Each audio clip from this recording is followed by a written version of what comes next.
Uh-oh, looks like old Creepy Joe got busted again. Hello, and welcome to the Tea Party Hardy channel, where the party is just getting started. Current events looked at through a skeptical eye using science, history, and sometimes humor to explore the events of the day. Let's get down to business. An awkward kiss changed how I saw Joe Biden. This is an article from The New Yorker, and it's written by Lucy Flores. In 2014, I was a 35-year-old Democrat nominee for Lieutenant Governor of Nevada. All right, so what's her beef? Imagine you're at work and a male colleague who you have no personal relationship with approaches you from behind, smells your hair, and kisses you on the head.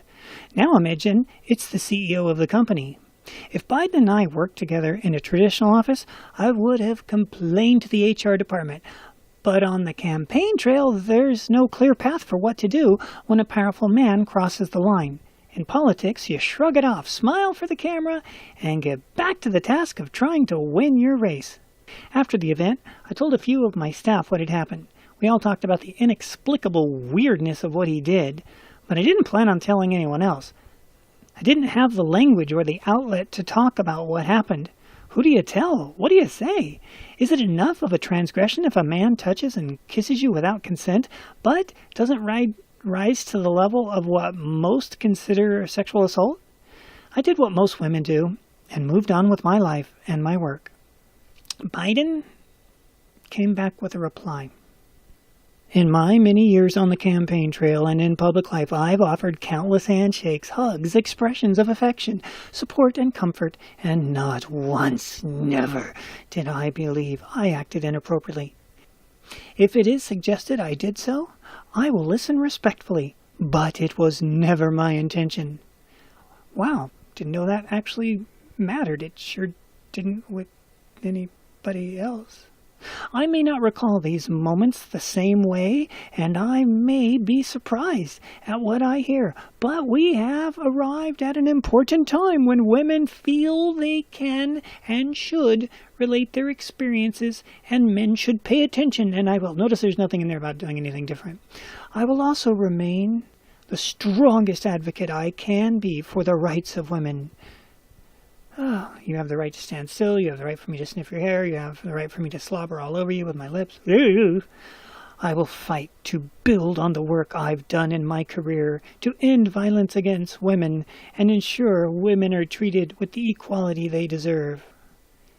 I will continue to surround myself with trusted women advisors who challenge me to see different perspectives than my own, and I will continue to speak out on these vitally important issues where there is much more progress to be made and crucial fights that must be waged and won. Now stand still so I can... Oh, yeah, blue velvet. Yeah, sorry. Okay, so I'm going to come at this from a very different angle, because that's why you turn into this channel, not to get the same old from everybody else. No, you want to hear a different version. Here's my different version, and it promises to be different. In all the videos that you can watch, and oh boy, is there a bunch of them, of Creepy Joe Biden sniffing people's hair and slobbering all over their neck, no matter if they're little girls, middle women, middle-aged women, old women, it doesn't matter.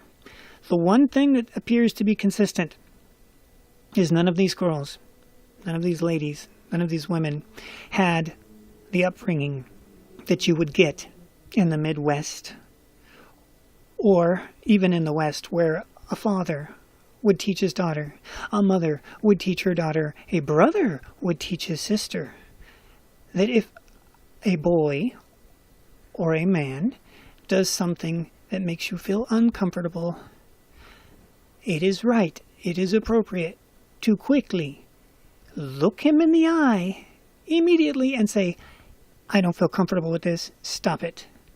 Or something of that nature. Something to let him know he has crossed the line and you're not okay with it. You do not see that happen in any of the videos that have been posted and collaged online. All of those females somehow we're missing out on the idea of you just need to look him in the eye immediately and say, stop. No, what are you doing? What? No, really, stop. And what you get out of this benign action, or as she said in her comment, which I find really disturbing and has led to so much trouble that we have now, is where she said, now imagine it's the CEO of the company. If Biden and I worked together in a traditional office, I would have complained to the HR department. And that's one of the reasons that we're facing so much trouble, is we've infantilized adults. Adults have to have, I'm going to use an old-fashioned word, the gumption, the courage to treat each other like adults and stand up like adults and not run to mommy and daddy and not run to HR and go, he touched me and I didn't like it. No. First, as an adult, you look the other adult in the eye and you say, excuse me, what are you doing? That's kind of not okay. You need to stop now. Oh, but it's the vice president. Yeah, and since nobody ever did it, he's able to get on Twitter and make his little comment that I've been doing this forever and I've never acted inappropriately because nobody ever told him. And I hate to break this to you guys, but you only know what you know. And if he's been protected as a senator, and if he's been protected as a vice president, and he's been protected as a man of stature, well, then he really wasn't protected at all, was he? Because he never ran into a woman that was raised proper, taught proper, and knew that as an adult, you look him in the eye and say, don't do that. What are you doing? Stop. Because if you do that as an adult, that means the other adult has the opportunity to say, oh, wow, really? Sorry, didn't know it would bother you. Excuse me. Or then go, get over it. Now, if they do the latter and they go, get over it, that's when you go to HR, because now they've made the choice to go, I don't care what you think, I don't care what you feel, you lose. And then you need to go to an authority. But going to an authority, particularly human resources, without giving the other adult the opportunity to learn and respond in an adult fashion as well. And let's face it, we all know if you go to HR for sexual harassment, they may never even tell the fellow or the female, but let's face it, it's often the fellow, who made the charge, and maybe not even what the charge is. Now, really? Human beings are supposed to learn from that? Somebody somewhere said that you did something wrong, and we're not going to tell you what it is, but we're going to suspend you for 4 days. What? That's not adults. That's infants. That's going, Mommy, Daddy. People, we need to remember, you got to act like an adult if you want to be treated like an adult.